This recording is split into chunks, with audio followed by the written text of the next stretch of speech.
Hi ಎಲ್ರಿಗೂ ನಮಸ್ಕಾರ. ಎಲ್ಲರೂ ಹೇಗಿದ್ದೀರಾ? ಎಲ್ಲರೂ ತುಂಬಾ ಚೆನ್ನಾಗಿದ್ದೀರಾ ಅಂದ್ಕೊಳ್ತೀನಿ. Welcome back to my YouTube channel. ಇವತ್ತು ವ್ಲಾಗ್ನ ನಾನು ಈವ್ನಿಂಗಿಂದನೇ ಸ್ಟಾರ್ಟ್ ಮಾಡ್ಕೊಂಡಿದ್ದೀನಿ. ಅಂದರೆ ಈವ್ನಿಂಗಿಂದನೇ ಸ್ವಲ್ಪ ಹೊರಗಡೆ ಹೋಗೋದಿತ್ತು.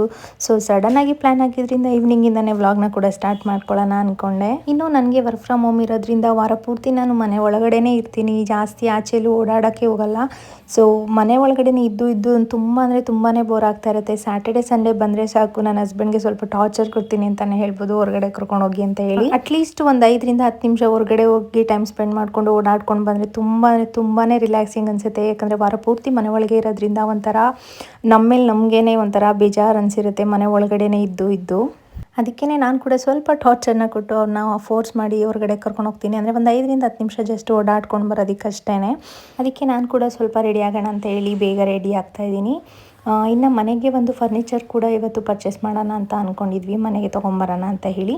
ಸೊ ಹೇಗಿದ್ರು ಹೊರಗಡೆ ಹೋಗ್ತಾ ಇದ್ದೀನಿ, ಅಲ್ಲಿನೇ ನೋಡ್ಕೊಂಬರೋಣ, ಇಷ್ಟ ಆದರೆ ಆರ್ಡರ್ ಮಾಡಿಬಿಟ್ಟು ಬರೋಣ ಅಂತ ಹೇಳಿ ರೆಡಿ ಆಗಿಬಿಟ್ಟು ಹೊರಟ್ವಿ.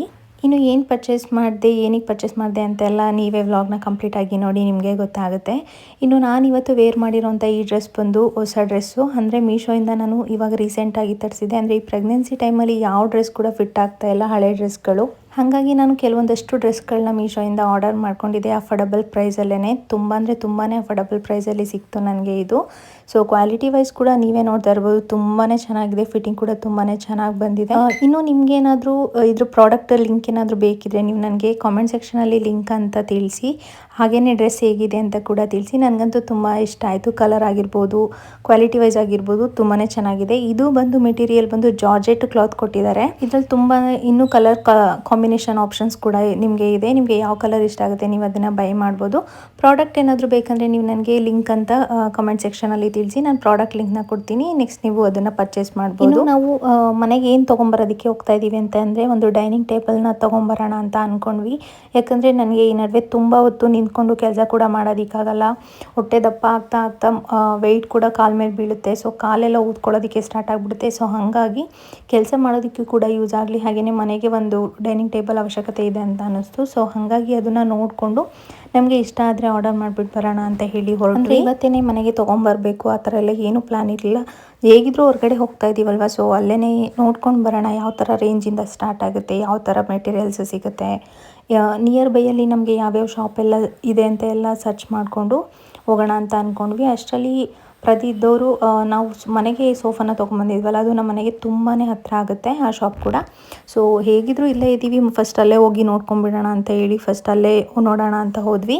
ಮೊದಲು ಅಲ್ಲಿ ಹೋಗಿ ನೋಡೋಣ, ಅಲ್ಲಿ ಯಾವುದು ನಮಗೆ ಇಷ್ಟ ಆಗಿಲ್ಲ ಮತ್ತು ನಮ್ಮ ಪ್ರೈಸ್ ರೇಂಜ್ಗೆ ಯಾವುದು ಸಿಕ್ಕಿಲ್ಲ ಅಂತಂದರೆ ನಾವು ಬೇರೆ ಶಾಪ್ಗಳನ್ನ ಕೂಡ ಹೋಗಿ ವಿಸಿಟ್ ಮಾಡೋಣ ಅಂತ ಅಂದ್ಕೊಂಡಿದ್ವಿ. ಅಲ್ಲಿ ನಾವು ತುಂಬ ಅಂದರೆ ತುಂಬಾ ವೆರೈಟೀಸ್ ಇತ್ತು. ಸೊ ಆ ಎಲ್ಲ ವೆರೈಟೀಸ್ನ ಕೂಡ ನೋಡಿದ್ವಿ. ನಮಗೆ ಸಿಂಪಲ್ಲಾಗಿ ನಮ್ಮ ಬಡ್ಜೆಟಲ್ಲಿ ಬೇಕಾಗಿತ್ತು. ಸೊ ಅಂಥದ್ದು ಒಂದು ಪೀಸ್ ಕೂಡ ಇತ್ತು. ಸೊ ಅದನ್ನೇ ಫೈನಲೈಸ್ ಮಾಡಿಬಿಟ್ಟು ತೊಗೊಂಬಿಡೋಣ ಅಂತ ಡಿಸೈಡ್ ಮಾಡಿದ್ವಿ. ಮತ್ತು ಇನ್ನೊಂದು ಶಾಪ್ಗೆ ಹೋಗಿ ಪ್ರೈಸ್ ರೇಂಜ್ ಎಲ್ಲ ಮತ್ತೆ ಇದಕ್ಕಿಂತ ಜಾಸ್ತಿಯಾಗಿ ಮತ್ತೆ ನಾವು ಇದೇ ಅಂಗಡಿಗೆ ಬಂದು ತೊಗೊಂಡ್ರೆ ಅದು ಚೆನ್ನಾಗಿರಲ್ಲ ಅಂತ. ಇನ್ನು ಪ್ರತಿಗೆ ಹೆಂಗೆ ಅಂತಂದರೆ ನಾವು ಎಲ್ಲಾದರೂ ಒಂದು ಶಾಪ್ಗೆ ಹೋಗಿ ಏನಾದ್ರು ನೋಡ್ತಾ ಇದ್ದೀವಿ ಅಂದರೆ ಅದನ್ನ ಅಲ್ಲೇ ತೊಗೊಂಡು ಫೈನಲೈಸ್ ಮಾಡಿಬಿಟ್ಟು ಬರಬೇಕು. ಸುಮ್ಮನೆ ಹೋಗಿ ನೋಡಿ ಟೈಮ್ ವೇಸ್ಟ್ ಮಾಡಿ ಅವ್ರ ಟೈಮ್ನ ವೇಸ್ಟ್ ಮಾಡೋದು ಅವ್ರಿಗೆ ಅಷ್ಟು ಇಷ್ಟ ಆಗಲ್ಲ. ಸೊ ಹಾಗಾಗಿ ಹೋಗಿದ ತಕ್ಷಣ ನಮಗೆ ಒಂದು ಪೀಸಲ್ಲಿ ತುಂಬಾ ಇಷ್ಟ ಆಯಿತು. ಸರಿ ಇದನ್ನೇ ಆರ್ಡರ್ ಮಾಡಿಬಿಟ್ಟು ಹೋಗ್ಬಿಡೋಣ ಅಂತ ಹೇಳಿ ಅವ್ರನ್ನ ಕೇಳಿದ್ವಿ. ರೆಡಿ ಪೀಸ್ ಕೂಡ ಅವೈಲೇಬಲ್ ಇದೆ, ನಾವು ಇವತ್ತೇ ಡೆಲಿವರಿ ಕೂಡ ಕೊಡ್ತೀವಿ ಅಂತ ಹೇಳಿದರು. ಇನ್ನು ಅಲ್ಲಿ ಆರ್ಡರ್ ಎಲ್ಲ ಮಾಡಿಬಿಟ್ಟು ಇನ್ನು ಅದ್ರ ಹಿಂದಿನ ದಿನ ನಾವು ಹಾಸ್ಪಿಟಲ್ ವಿಸಿಟ್ಗೆ ಕೂಡ ಹೋಗಿದ್ವಿ. ಅಂದರೆ 7 ಮಂತಿಂದು ಸ್ಕ್ಯಾನಿಂಗ್ ಕೂಡ ಹೋಗಿದ್ವಿ. ಆ ಸ್ಕ್ಯಾನಿಂಗ್ ರಿಪೋರ್ಟ್ ಎಲ್ಲ ಇನ್ನೂ ಬಂದಿರಲಿಲ್ಲ. ಅದನ್ನು ಕೂಡ ತೊಗೊಂಡ್ಬಿಟ್ಟು ಡಾಕ್ಟರ್ ಹತ್ರ ಕನ್ಸಲ್ಟೇಷನ್ ಮುಗಿಸ್ಕೊಂಬಂದುಬಿಡೋಣ ಅಂತೇಳಿ ಹಾಸ್ಪಿಟಲ್ಗೆ ಕೂಡ ಹೋಗಿದ್ವಿ. ನಾವು ಹೋಗೋಷ್ಟರಲ್ಲೇ ರಿಪೋರ್ಟ್ ಎಲ್ಲ ರೆಡಿ ಇತ್ತು. ಹೋದ ತಕ್ಷಣವೇ ಸ್ವಲ್ಪ ಒಂದು 10-15 ನಿಮಿಷ ಬಿಟ್ಕೊಂಡು ಡಾಕ್ಟರ್ ಕೂಡ ಬಂದರು. ಅದಾದಮೇಲೆ ನಮ್ಮ ಕನ್ಸಲ್ಟೇಷನ್ ಏನಿತ್ತು ಅದನ್ನೆಲ್ಲ ಮುಗಿಸ್ಕೊಂಡು ಹಾಗೆಯೇ ಸ್ವಲ್ಪ ಹೊರಗಡೆ ಏನೇನೋ ತೊಗೊಳೋದಿತ್ತು, ಮನೆಗೆ ಬೇಕಾಗಿರುವಂಥ ಐಟಮ್ಸು. ಮತ್ತು ನಂದು ಟ್ರೈಪೋಡ್ದು ಏನಿದೆ ಕ್ಯಾಮ್ರಾ ಫಿಕ್ಸ್ ಮಾಡೋದು ಅದು ಕೂಡ ಹಾಳಾಗಿಬಿಟ್ಟಿತ್ತು. ಅದನ್ನು ಕೂಡ ತೊಗೊಂಡು ಮನೆಗೆ ಬಂದ್ವಿ. ಮನೆಗೆ ಬರೋ ಅಷ್ಟರಲ್ಲೇ ಅವರು ಕೂಡ ಇವತ್ತೇ ಡೆಲಿವರಿ ಮಾಡ್ತೀವಿ ಅಂತ ಹೇಳ್ಬಿಟ್ಟು ಮನೆಗೆ ಐಟಮ್ಸ್ನೆಲ್ಲ ತೊಗೊಂಬಂದರು. ಸುಮ್ಮನೆ ಜಸ್ಟ್ ನಾವು ಇವತ್ತು ನೋಡ್ಕೊಂಡು ಬರೋಣ, ಆದರೆ ಟೈಮ್ ಸಿಕ್ಕಿದ್ರೆ ಹೋಗಿ ನೋಡೋಣ ಅಂತ ಅಂದ್ಕೊಂಡಿದ್ದು. ಆದರೆ ಹೋದ ತಕ್ಷಣ ಫೈನಲೈಸ್ ಮಾಡಿಬಿಟ್ಟು ಬರ್ತೀವಿ ಅಂತ ಅಂದ್ಕೊಂಡಿರಲಿಲ್ಲ. ಅದೂ ರೆಡಿ ಪೀಸ್ ಅವೈಲೇಬಲ್ ಕೂಡ ಇತ್ತು. ಸೊ ಹಾಗಾಗಿ ಅವತ್ತೇ ನಮಗೆ ಮನೆಗೇ ಫರ್ನಿಚರ್ನ ಕೂಡ ತೊಗೊಬಂದು ಅವರೇ ಎಲ್ಲದನ್ನು ಫಿಕ್ಸ್ ಮಾಡಿಕೊಟ್ಬಿಟ್ಟು ಹೋದರು. ನಮಗೆ ಮೊದಲಿಂದನೂ ಡೈನಿಂಗ್ ಟೇಬಲ್ನ ತೊಗೊಬೇಕು ಅಂತ ಆಸೆ ಇತ್ತು. ಆದರೆ ಈ ಮನೆ ಸ್ವಲ್ಪ ಚಿಕ್ಕದಿರೋದ್ರಿಂದ ನಮಗೆ ಮತ್ತೆ ಎಲ್ಲ ಶಿಫ್ಟಿಂಗ್ ಮಾಡುವಾಗ ಬಾಡಿಗೆ ಮನೆ ಆಗಿರೋದ್ರಿಂದ ಶಿಫ್ಟಿಂಗ್ ಮಾಡುವಾಗ ತುಂಬ ಹಿಂಸೆ ಆಗುತ್ತೆ ಅಂತ ಹೇಳಿ ನಾವೇ ಪೋಸ್ಟ್ಪೋನ್ ಮಾಡ್ಕೊಂಡು ಸುಮ್ಮನೆ ಆಗಿದ್ವಿ. ಆದರೆ ಇವಾಗ ಅದನ್ನು ತೊಗೋಬೇಕು ಅಂತ ಟೈಮ್ ಕೂಡ ಬಂದಿತ್ತು ಅನಿಸುತ್ತೆ. ಸೊ ಹೋಗಿ ನೋಡಿದ ತಕ್ಷಣವೇ ಅದು ಇಷ್ಟ ಆಗಿ ಅವತ್ತೇ ಪರ್ಚೇಸ್ ಕೂಡ ಮಾಡಿಬಿಟ್ವಿ. ಅದಕ್ಕೆ ಹೇಳ್ತಾರಲ್ವ, ಯಾವುದಕ್ಕೆ ಯಾವಾಗ ಟೈಮ್ ಕೂಡ ಬರಬೇಕು, ಆ ಟೈಮ್ ಬರೋವರೆಗೂ ಯಾವ ಕೆಲಸಗಳು ಆಗಲ್ಲ ಅಂತ ಹೇಳಿ. ಸೊ ಇದು ಕೂಡ ಹಾಗೆ ಅಂತ ಅನ್ನಿಸ್ತು. ಇನ್ನು ಬಂದು ಸಿಂಪಲಾಗಿ ಇವತ್ತು ಅಡುಗೆನೆಲ್ಲ ಮಾಡ್ಕೊಂಡು ಮುಗಿಸ್ಕೊಂಡು ಇನ್ನು ನಾಳೆ ಬೆಳಗ್ಗೆಯಿಂದ ನಾನು ವ್ಲಾಗ್ನ ಕಂಟಿನ್ಯೂ ಮಾಡ್ತಾ ಇದ್ದೀನಿ. ಅಂದರೆ ಇದು ಭಾನುವಾರ ಬೆಳಗ್ಗೆಯಿಂದ ವ್ಲಾಗ್ನ ಕಂಟಿನ್ಯೂ ಮಾಡ್ತಾ ಇದ್ದೀನಿ. ಬೆಳಗ್ಗೆ ತುಂಬ ಅಂದರೆ ತುಂಬಾ ಚಳಿ ಇತ್ತು. ಭಾನುವಾರ ಬೆಳಗ್ಗೆ ಅಂತೂ ತುಂಬ ಒಂಥರ ಮೋಡ ಮುಚ್ಕೊಂಡಿರೋ ಥರ, ಮಳೆ ಬರೋ ಥರ ಅನಿಸ್ತಾ ಇತ್ತು, ಹನಿ ಬೀಳೋ ಥರ. ಸೊ ಹಾಗಾಗಿ ಎದ್ದ ತಕ್ಷಣ ಸ್ವಲ್ಪ ಕಾಫಿ ಕುಡಿದ್ಬಿಡೋಣ, ಇಲ್ಲಾಂದರೆ ಒಂಥರ ಮೈಂಡ್ ರಿಲ್ಯಾಕ್ಸ್ ಅಂತ ಅನಿಸಲ್ಲ, ಸ್ವಲ್ಪ ಮೂಡಿಯಾಗೇ ಇರುತ್ತೆ, ನಿದ್ದೆ ಬರೋ ಥರನೇ ಮೂಡ್ ಬರ್ತಾ ಇರುತ್ತೆ ಅಂತ ಹೇಳ್ಬಿಟ್ಟು ಕಾಫಿ ಕೂಡ ಮಾಡ್ಕೊಂಡು ಕುಡಿದ್ವಿ. ಇನ್ನು ಅದಾದಮೇಲೆ ಇವತ್ತು ತಿಂಡಿಗೆ ಅಂದರೆ ಕಸಿನ್ಸ್ ಎಲ್ಲರೂ ಸ್ಯಾಟರ್ಡೆ ಸಂಡೇ ಅಂದರೆ ನಮ್ಮ ಮನೇಲೇ ಇರ್ತೀವಿ, ನಾವು ಒಟ್ಟಿಗೆ ಇರ್ತೀವಿ. ಸೊ ಹಂಗಾಗಿ ತಿಂಡಿಗೆ ಅಂತ ಹೇಳಿ ಇವತ್ತು ಮನೆಯಲ್ಲಿ ತರಕಾರಿ ಇತ್ತು, ಎಲ್ಲ ರೀತಿ ಮಿಕ್ಸ್ ತರಕಾರಿ ಇತ್ತು. ಅದನ್ನೇ ಬಳಸ್ಕೊಂಡು ಇವತ್ತೇನಾದರೂ ಸ್ಪೆಷಲಾಗಿ ಮಾಡ್ಕೊಳ್ಳೋಣ ತಿಂಡಿಗೆ ಅಂತ ಅಂದ್ಕೊಂಡೆ. ಇನ್ನು ರೆಸ್ಟೋರೆಂಟ್ ಸ್ಟೈಲಲ್ಲಿ ಗ್ರೇವಿಗಳನ್ನ ಮಾಡಿಕೊಂಡ್ರೆ ನಮ್ಮ ಮನೆಯಲ್ಲಿ ಎಲ್ರಿಗೂ ಇಷ್ಟ ಆಗುತ್ತೆ. ಸೊ ಇವತ್ತು ಮಿಕ್ಸ್ ವೆಜಿಟೇಬಲ್ಸ್ನ ಬಳಸ್ಕೊಂಡು ರೆಸ್ಟೋರೆಂಟ್ ಸ್ಟೈಲಲ್ಲಿ ಯಾವ ರೀತಿ ಗ್ರೇವಿನ ಮಾಡ್ತಾರಲ್ವ ದೊಡ್ಡ ದೊಡ್ಡ ಹೋಟೆಲ್ಗಳಲ್ಲೆಲ್ಲ, ಸೊ ಅದೇ ಥರ ಟೇಸ್ಟಿಯಾಗಿ ಮನೆಯಲ್ಲಿನೇ ಮಾಡ್ಕೊತಾ ಇದ್ದೀನಿ. ಇದ್ರ ಜೊತೆಗೆ ಕಾಂಬಿನೇಷನ್ ಆಗಿ ರೋಟಿ ಮಾಡ್ಕೊಬೋದು, ಕುಲ್ಚಾ ಮಾಡ್ಕೊಳ್ಬೋದು, ಚಪಾತಿ ಮಾಡ್ಕೊಳ್ಬೋದು, ಪೂರಿ ಕೂಡ ಮಾಡ್ಕೊಳ್ಬೋದು. ತುಂಬ ಅಂದರೆ ತುಂಬಾ ಟೇಸ್ಟಿಯಾಗಿರುತ್ತೆ. ನಾನು ಇವತ್ತು ಇದ್ರ ಕಾಂಬಿನೇಷನ್ ಆಗಿ ಚಪಾತಿನ ಮಾಡ್ಕೊಳ್ಳೋಣ ಅಂತ ಅಂದ್ಕೊಂಡೆ. ಸೊ ಹಿಟ್ಟನ್ನೆಲ್ಲ ಕಲಸಿ ಇಟ್ಟಾದಮೇಲೆ ನಾನು ತರಕಾರಿಗಳನ್ನ ಕ್ಲೀನ್ ಮಾಡ್ಕೊತಾ ಇದ್ದೀನಿ. ಈ ಟೇಬಲ್ನ ತೊಗೊಂಡಿದ್ದು ಮೇನ್ ಇಂಟೆನ್ಷನ್ ಅಂದ್ರೇ ಅದು ನಿಂತ್ಕೊಂಡು ತರಕಾರಿಗಳನ್ನ ಕಟ್ ಮಾಡ್ಕೊಳ್ಳೋದು, ಸೊಪ್ಪುಗಳನ್ನ ಕ್ಲೀನ್ ಮಾಡ್ಕೊಳ್ಳೋದು ತುಂಬ ಅಂದರೆ ತುಂಬ ಕಷ್ಟ ಆಗೋದು. ಅದು ಈ ಟೈಮಲ್ಲಿ ಮಾತ್ರ ತುಂಬ ಹೆವಿ ಪ್ರೆಷರ್ ಅಂತ ಅನ್ಸೋದು. ಜಾಸ್ತಿ ಹೊತ್ತು ನಿಂತ್ಕೊಂಡ್ರೆ ಸೊಂಟ ನೋವು ಬರೋದು, ಈ ಥರದ್ದೆಲ್ಲ ಆಗ್ತಾಯಿತ್ತು. ಸೊ ಇದು ತುಂಬಾ ಹೆಲ್ಪ್ ಆಯಿತು ಅಂತ ಅನ್ನಿಸ್ತು. ಇನ್ನು ಈ ಗ್ರೇವಿನೆಲ್ಲ ಮಾಡ್ಕೊಳ್ಳೋದಕ್ಕೆ ನಾನು ಇಲ್ಲಿ ತರಕಾರಿಗಳನ್ನೆಲ್ಲ ಚಿಕ್ಕದಾಗಿ ಹೆಚ್ಚಿಟ್ಕೊಂಡು ಅದಕ್ಕೆ ನಾನು ಬಟಾಣಿನ ಕೂಡ ಸೇರಿಸ್ಕೊಂಡಿದ್ದೀನಿ. ಹಸಿ ಬಟಾಣಿ ಇದ್ದರೆ ತುಂಬಾ ಚೆನ್ನಾಗಿರುತ್ತೆ. ಅದಕ್ಕೆ ನಾನು ಸ್ವಲ್ಪ ಮೊಸರು, ಅರಿಶಿನ ಪುಡಿ, ಜೀರಿಗೆ ಪುಡಿ, ಧನಿಯಾ ಪುಡಿ, ಉಪ್ಪನ್ನ ಹಾಕ್ಕೊಂಡು ಚೆನ್ನಾಗಿ ಮಿಕ್ಸ್ ಮಾಡಿ ಮ್ಯಾರಿನೇಷನ್ ಮಾಡಿ ಎತ್ತಿಟ್ಕೊಳ್ತಾ ಇದ್ದೀನಿ. ನಾನಿಲ್ಲಿ ಕ್ಯಾರೆಟು, ಕ್ಯಾಪ್ಸಿಕಮ್ಮು, ಹಾಗೆಯೇ ಬೀನ್ಸು, ಹಸಿ ಬಟಾಣಿ ಮತ್ತು ಹೂಕೋಸನ್ನ ತೊಗೊಂಡಿದ್ದೀನಿ. ಇನ್ನು ಈ ಗ್ರೇವಿಗೆ ಒಂದು ಮಸಾಲೆನ ರೆಡಿ ಮಾಡ್ಕೊಳ್ಳೋದಕ್ಕೆ ಅಂತೇಳಿ ಪಲಾವ್ ಎಲೆ, ಚಕ್ಕೆ, ಲವಂಗ, ಸ್ಟಾರ್ ಹೂವು, ಏಲಕ್ಕಿ, ಮೆಂತ್ಯ ಮತ್ತು ಸ್ವಲ್ಪ ಕಾಳು ಮೆಣಸನ್ನ ಹಾಕ್ಕೊಂಡಿದ್ದೀನಿ. ಇದೆಲ್ಲದನ್ನು ನಿಮಗೆ ಯಾವ ರೀತಿ ಫ್ಲೇವರ್ ಬೇಕು ನೀವು ಅದನ್ನು ನೋಡಿ ಹಾಕ್ಕೊಳ್ಬೇಕಾಗತ್ತೆ. ಅಂದರೆ ನಿಮಗೆ ಸ್ವಲ್ಪ ಸ್ಪೈಸ್ ಜಾಸ್ತಿ ಬೇಕಂದರೆ ನೀವು ಸ್ಪೈಸಸ್ನ ಜಾಸ್ತಿ ಹಾಕ್ಕೊಳ್ಬೋದು. ಇನ್ನು ಸ್ವಲ್ಪ ಎಣ್ಣೆ ಬಿಟ್ಕೊಂಡು ಪ್ಯಾನ್ಗೆ ಅದಕ್ಕೆ ಎಲ್ಲ ಸ್ಪೈಸಸ್ನ ಹಾಕಿ ಶುಂಠಿ, ಬೆಳ್ಳುಳ್ಳಿ, ಹಸಿಮೆಣಸಿನ್ಕಾಯಿ, ಈರುಳ್ಳಿನ ತೊಗೊಂಡಿದ್ದೀನಿ. ಮತ್ತು ಟೊಮೆಟೊನ ಒಂದು ದಪ್ಪದು 2 ತೊಗೊಂಡಿದ್ದೀನಿ. ಮತ್ತು ಒಂದು ಹಿಡಿಯಷ್ಟು ಗೋಡಂಬಿನ ಕೂಡ ಹಾಕ್ಕೊಂಡು ಇದನ್ನೆಲ್ಲ ಚೆನ್ನಾಗಿ ಸ್ವಲ್ಪ ಸಾಫ್ಟ್ ಆಗೋವರೆಗೂ ಫ್ರೈ ಮಾಡ್ಕೊಳ್ಬೇಕಾಗತ್ತೆ. ಅದಾದ ನಂತರ ಇದನ್ನು ನಾವು ಮಿಕ್ಸರ್ ಜಾರ್ಗೆ ಹಾಕ್ಕೊಂಡು ಗ್ರೈಂಡ್ ಮಾಡಿಕೊಂಡು ಪೇಸ್ಟ್ ರೀತಿಯಲ್ಲಿ ಮಾಡಿಕೊಂಡ್ರೆ ಆಯಿತು. ಇದಕ್ಕೆ ಟೊಮೆಟೊನ ಕೂಡ ಹುಳಿ ಟೊಮೊಟೊನ ತೊಗೋಬಾರ್ದು, ಆ್ಯಪಲ್ ಟೊಮೊಟೊ ಅಂತ ಹೇಳ್ತೀವಲ್ವ, ಅದನ್ನು ತೊಗೊಂಡ್ರೆ ಟೇಸ್ಟ್ ತುಂಬಾ ಚೆನ್ನಾಗಿರುತ್ತೆ. ಹುಳಿ ಟೊಮೊಟೊನ ಹಾಕ್ಬಿಟ್ರೆ ಗ್ರೇವಿ ಹುಳಿ ಆಗಿಬಿಡುತ್ತೆ, ಸೊ ಅಷ್ಟು ಟೇಸ್ಟ್ ಬರೋದಿಲ್ಲ. ಅದನ್ನು ನೋಡಿಕೊಂಡು ನೀವು ಹಾಕ್ಕೊಳ್ಳಿ. ಇನ್ನು ಇದಕ್ಕೆ ಗ್ರೇವಿನ ರೆಡಿ ಮಾಡ್ಕೊಳ್ಳೋದಕ್ಕೆ ಅಂತೇಳಿ ಅದೇ ಪ್ಯಾನ್ಗೆ ನಾನು ಸ್ವಲ್ಪ ಎಣ್ಣೆನ ಹಾಕ್ಕೊಂಡಿದ್ದೀನಿ. ನೀವು ಬೆಣ್ಣೆ ಇದ್ದರೆ ಕೂಡ ಅದನ್ನು ಹಾಕೊಬೋದು, ತುಂಬಾ ಟೇಸ್ಟ್ ಚೆನ್ನಾಗಿರುತ್ತೆ. ನನ್ನ ಹತ್ರ ಇರಲಿಲ್ಲ, ಹಂಗಾಗಿ ನಾನು ಬಳಸಿಲ್ಲ. ಇನ್ನು ಒಗ್ಗರಣೆಗೆ ಅಂತೇಳಿ ಎಲ್ಲ ರೀತಿ ಸ್ಪೈಸಸ್ನ ಹಾಕ್ಕೊಂಡು ಕಸೂರಿ ಮೇಥಿನ ಕೂಡ ಆ್ಯಡ್ ಮಾಡ್ಕೊಂಡಿದ್ದೀನಿ. ಅದಾದಮೇಲೆ ಈರುಳ್ಳಿನ ಫ್ರೈ ಮಾಡಿಕೊಂಡು ನಾವು ಮ್ಯಾರಿನೇಷನ್ ಮಾಡಿದಂಥ ತರಕಾರಿಗಳನ್ನ ಹಾಕ್ಕೊಂಡು ಚೆನ್ನಾಗಿ ನಾವು ಇದನ್ನು ಇದೇ ರೀತಿ ಈ ಮ್ಯಾರಿನೇಷನ್ ಮಾಡಿರೋಂಥ ನೀರು ಬಿಟ್ಕೊಂಡಿರೋದು ಏನಿರುತ್ತಲ್ವ ಅದರಲ್ಲೇ ನಾವು ಒಂದು 80 ಭಾಗದಷ್ಟು ನಾವು ತರಕಾರಿಗಳನ್ನ ಬೇಯಿಸ್ಕೊಂಡ್ಬಿಡಬೇಕು. ಯಾವುದೇ ರೀತಿ ಎಕ್ಸ್ಟ್ರಾ ನೀರನ್ನ ಆ್ಯಡ್ ಮಾಡಬಾರ್ದು. ಈ ರೀತಿ ಚೆನ್ನಾಗಿ ತರಕಾರಿ ಎಲ್ಲ ಫ್ರೈ ಆದಮೇಲೆ ನಾವು ಗ್ರೈಂಡ್ ಮಾಡಿ ಇಟ್ಟಿದ್ದಂಥ ಮಸಾಲೆನ ಹಾಕ್ಕೊಂಡು ಸ್ವಲ್ಪ ನಿಮಗೆ ಗ್ರೇವಿ ಯಾವ ಥರ ಥಿಕ್ನೆಸ್ ಬೇಕು ಅಳತೆನ ನೋಡಿಕೊಂಡು ನೀವು ನೀರನ್ನ ಹಾಕ್ಕೊಂಡ್ರೆ ಆಯಿತು. ಈ ಥರ ಇಷ್ಟು ಕನ್ಸಿಸ್ಟೆನ್ಸಿ ಇದ್ದರೆ ಸಾಕು, ಗ್ರೇವಿ ತುಂಬ ಅಂದರೆ ತುಂಬಾ ಟೇಸ್ಟಿಯಾಗಿ ರೆಡಿ ಆಗುತ್ತೆ. ಸೇಮ್ ಟು ಸೇಮ್ ನಾವು ರೆಸ್ಟೋರೆಂಟಲ್ಲೆಲ್ಲ ಯಾವ ರೀತಿ ಗ್ರೇವಿನ ತೊಗೊತೀವಿ, ಮಿಕ್ಸ್ ವೆಜಿಟೇಬಲ್ ಗ್ರೇವಿ, ಅದೇ ಟೇಸ್ಟ್ ಇರುತ್ತೆ. ನಿಜವಾಗ್ಲೂ ಒಂದ್ಸಲ ಟ್ರೈ ಮಾಡಿ ನೋಡಿ. ಇದಕ್ಕೆ ಸ್ಪೈಸ್ ಜಾಸ್ತಿ ಇಷ್ಟಪಡಲ್ಲ ಅನ್ನೋರು ನೀವು ಖಾರನ ಕಡಿಮೆ ಹಾಕ್ಕೊಂಡೇ ಮಾಡ್ಕೊಳ್ಬೋದು. ಟೇಸ್ಟ್ ಅಂತೂ ತುಂಬ ಅಂದರೆ ತುಂಬಾ ಅದ್ಭುತವಾಗಿರುತ್ತೆ. ಯಾರಾದರೂ ಈ ರೆಸಿಪಿನ ಆಲ್ರೆಡಿ ನೀವು ಟ್ರೈ ಮಾಡಿದ್ದೀರಾ, ನಿಮಗೂ ಕೂಡ ಇದು ಇಷ್ಟ ಅಂತ ಅನ್ನೋದಾದರೆ ನನಗೆ ಕಾಮೆಂಟ್ ಸೆಕ್ಷನಲ್ಲಿ ತಿಳಿಸಿ. ಅದಾದಮೇಲೆ ಚಪಾತಿನ ಕೂಡ ಬೇಯಿಸ್ಕೊಂಡ್ವಿ. ನನ್ನ ಹಸ್ಬೆಂಡ್ ಕೂಡ ಸ್ವಲ್ಪ ಲೇಟ್ ಆಯಿತು ಅಂತ ಹೇಳ್ಬಿಟ್ಟು ಅವರು ತಿಂಡಿ ಕೂಡ ತಿನ್ನಲಿಲ್ಲ, ಹಾಗೇ ಆಫೀಸ್ಗೆ ಹೊರಟ್ಬಿಟ್ರು. ಸೊ ಮಧ್ಯಾಹ್ನ ಬೇಗ ಬರ್ತೀನಿ ಅಂತ ಅವ್ರು ಹೊರಟ್ರು. ಅದಾದಮೇಲೆ ನಾನು ಕಿಚನೆಲ್ಲ ಕ್ಲೀನ್ ಮಾಡಿಕೊಂಡು ಕಸಿನ್ಸ್ ಎಲ್ಲ ಇದ್ರಲ್ವ ಅವ್ರ ರೊಟ್ಟಿಗೆ ಕೂತ್ಕೊಂಡು ನಾನು ಕೂಡ ತಿಂಡಿನ ಮುಗಿಸ್ಕೊಂಡೆ. ಇವತ್ತು ಭಾನುವಾರ, ಬಟ್ ಸ್ಟಿಲ್ ನನ್ನ ಹಸ್ಬೆಂಡ್ಗೆ ಅವತ್ತು ಕೆಲಸ ಇತ್ತು ಅಂತ ಅಂದ್ಬಿಟ್ಟು ಅವರು ಭಾನುವಾರ ಕೂಡ ಕೆಲಸಕ್ಕೆ ಹೋಗಿದ್ರು. ಸೊ ಕೆಲವೊಂದು ಸಲ ಹಿಂಗೂ ಕೂಡ ಆಗುತ್ತೆ, ಏನು ಮಾಡೋಕ್ಕಾಗಲ್ಲ. ಇನ್ನು ಇವಾಗಷ್ಟೇ ತಿಂಡಿ ಎಲ್ಲ ಮುಗೀತು. ಇವತ್ತು ಭಾನುವಾರ ಆಗಿರೋದ್ರಿಂದ ಸ್ವಲ್ಪ ಎಲ್ಲ ಕೆಲಸಗಳನ್ನೂ ಸ್ಲೋ ಆಗೇ ಮಾಡ್ಕೊಳ್ಳೋದು, ಅಂದರೆ ಎಲ್ಲರೂ ಎದ್ದೇಳೋದೇ ಲೇಟು. ಸೊ ಹಾಗಾಗಿ ಕಸಿನ್ಸ್ ಎಲ್ಲ ಮನೆಗೆ ಬಂದಿದ್ರು. ಹಾಗಾಗಿ ಇವತ್ತು ತಿಂಡಿಗೆ ಮಿಕ್ಸ್ಡ್ ವೆಜಿಟೇಬಲ್ ಗ್ರೇವಿನ ಮಾಡ್ಕೊಂಡಿದ್ದೆ ರೆಸ್ಟೋರೆಂಟ್ ಸ್ಟೈಲಲ್ಲಿ. ಆ ರೆಸಿಪಿನ ಕೂಡ ನಾನು ಈ ವ್ಲಾಗಲ್ಲೇ ಶೇರ್ ಮಾಡಿದ್ದೀನಿ. ಒಂದ್ಸಲ ಟ್ರೈ ಮಾಡಿ, ನಿಜವಾಗ್ಲೂ ತುಂಬ ಅಂದರೆ ತುಂಬಾ ಟೇಸ್ಟಿಯಾಗಿರುತ್ತೆ, ಸಖತ್ತಾಗಿರುತ್ತೆ.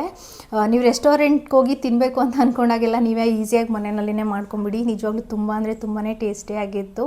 ಇನ್ನು ನನ್ನ ಹಸ್ಬೆಂಡ್ಗೆ ಇವತ್ತು ಕೂಡ ಸ್ವಲ್ಪ ಕೆಲಸ ಇತ್ತು ಅಂತ ಹೇಳಿ ಅವರು ಹೊರಗಡೆ ಹೋದರು. ಅವ್ರು ಮುಗಿಸ್ಕೊಂಡು ಬಂದುಬಿಟ್ಟು ಆಮೇಲೆ ತಿಂಡಿ ತಿಂತೀನಿ ಅಂತ ಹೇಳಿದರು. ಸೊ ಅವರಿನ್ನ ತಿಂಡಿ ತಿಂದಿಲ್ಲ, ನಮ್ಮದೆಲ್ಲರದು ತಿಂಡಿ ಆಯಿತು. ಇವಾಗ ಹಂಗೇ ನನಗೆ ಕೆಲವೊಂದಷ್ಟು ಕಾಮೆಂಟ್ಸ್ ಬರ್ತಾಯಿತ್ತು. ಸೊ ಅದಕ್ಕೆ ಕೂಡ ಈ ವ್ಲಾಗಲ್ಲಿ ಆ್ಯಡ್ ಮಾಡಿಬಿಟ್ಟು ನಾನು ಆನ್ಸರ್ ಮಾಡೋಣ ಅಂತ ಅಂದ್ಕೊಂಡೆ. ಯೂಶ್ವಲಾಗಿ ನನಗೆ ಜಾಸ್ತಿ ಕಮೆಂಟ್ಸ್ ಬರೋದಿಲ್ಲ, ಬಂದ್ರೂ ಅದರಲ್ಲಿ ನನಗೆ ತುಂಬ ರಿಪೀಟೆಡಾಗಿ ಕೇಳಿದಂಥ ಕ್ವಶನ್ ಏನಂತ ಅಂದರೆ, ಇವಾಗ ನಿಮ್ಮದು ಎಷ್ಟನೇ ಮಂತ್ ಪ್ರೆಗ್ನೆನ್ಸಿ ಅಂತ ಕೇಳಿದ್ರಿ, ಎಷ್ಟು ತಿಂಗಳು ಇವಾಗ ನನಗೆ ಅಂತ ಹೇಳಿ. ಸೊ ಅದಕ್ಕೂ ಕೂಡ ನಾನು ಇದೇ ವಿಡಿಯೋದಲ್ಲೇ ಆ್ಯಡ್ ಮಾಡಿ ಕ್ಲಾರಿಟಿ ಕೊಡೋಣ ಅಂತ ಹೇಳಿ ವಿಡಿಯೋನ ಕಂಟಿನ್ಯೂ ಮಾಡ್ತಾಯಿದ್ದೀನಿ. ನನಗೆ ಇವಾಗ ಆ್ಯಕ್ಚುಲಿ ಇವಾಗ 7 ತಿಂಗಳು ತುಂಬಿ 8ನೇ ತಿಂಗಳು ರನ್ನಿಂಗಲ್ಲಿದೆ. ಅಂದರೆ 7th ಮಂತ್ ಕಂಪ್ಲೀಟ್ ಆಗಿದೆ, 8ನೇ ತಿಂಗಳು ಇವಾಗ ಅರ್ಧದಲ್ಲಿ ರನ್ನಿಂಗಲ್ಲಿದೆ. ಅಂದರೆ ಸುಮಾರು ಜನ ಇದೇ ಕ್ವಶನ್ಸ್ನ ಕೇಳ್ತಾಯಿದ್ರು. ಸೊ ಹಂಗಾಗಿ ನಾನು ಈ ವಿಡಿಯೋದಲ್ಲೇ ಕ್ಲಾರಿಟಿನ ಕೊಡ್ತಾಯಿದ್ದೀನಿ. ಕಾಮೆಂಟಲ್ ಸೆಕ್ಷನಲ್ಲಿ ತಿಳಿಸೋಣ ಅಂತ ಅಂದರೆ ಕೆಲವೊಬ್ಬರಿಗೆ ಗೊತ್ತಾಗುತ್ತೆ, ಕೆಲವೊಬ್ರಿಗೆ ಗೊತ್ತಾಗಲ್ಲ. ಸೊ ಹಾಗಾಗಿ ವ್ಲಾಗಲ್ಲಿನೇ ಆ್ಯಡ್ ಮಾಡೋಣ ಅಂತ ಅಂದ್ಕೊಂಡೆ. ಮತ್ತು ನನಗೂ ಕೂಡ ಅಷ್ಟೇ, ಕೆಲವೊಬ್ಬರು ಹೊರಗಡೆ ಸಿಕ್ತಾಗ್ಲೂ ಕೇಳ್ತಾರೆ, ಎಷ್ಟು ತಿಂಗಳು ನೀವು 7 ತಿಂಗಳು ಪ್ರೆಗ್ನೆನ್ಸಿ ಥರ ಕಾಣಿಸೋದೇ ಇಲ್ಲ, ತುಂಬ ಸಣ್ಣ ಇದೆ ನಿಮ್ಮ ಹೊಟ್ಟೆ, ತುಂಬ ಸಣ್ಣ ಇದ್ದೀರಾ ಅಂತ ಎಲ್ಲ ಕೇಳ್ತಾ ಇರ್ತಾರೆ. ಸೊ ಹೊಟ್ಟೆ ಏನಕ್ಕೆ ಕಾಣಿಸಲ್ಲ ಅಂದರೆ, ನಾನು ಆಲ್ರೆಡಿ ಮುಂಚೆನೇ ಸಣ್ಣ ಇದ್ದೆ. ಅದು ಅಲ್ದಿರ ನನಗೆ ಒಂದು 4 ಮಂತ್ಸ್ವರೆಗೂ ತುಂಬ ಅಂದರೆ ತುಂಬಾ ವಾಮಿಟಿಂಗ್ ಇತ್ತು. ಆ ಟೈಮಲ್ಲಿ ನಾನು ಇನ್ನೂ ವೆಯ್ಟ್ನ ಸಖತ್ ರೆಡ್ಯೂಸ್ ಮಾಡಿಬಿಟ್ಟಿದೆ. ಸೊ ನನಗೆ ಒಂದು 3 ಮಂತ್ಸ್ವರೆಗೂ ತುಂಬ ಅಂದರೆ ತುಂಬಾ ವಾಮಿಟಿಂಗ್ ಇತ್ತು. ಯಾವುದೇ ಸ್ಮೆಲ್ ಅಂದ್ರೂ ಆಗ್ತಿರ್ಲಿಲ್ಲ. ಅಲ್ಲಿನ ಅಡುಗೆ ಮಾಡ್ತಾಯಿದ್ದಾರೆ ಅಂದ್ರೆ ಇಲ್ಲಿನೇ ವಾಮಿಟ್ ಸ್ಟಾರ್ಟ್ ಆಗಿಬಿಡ್ತಿತ್ತು, ಆ ಥರ ಆಗ್ತಾಯಿತ್ತು.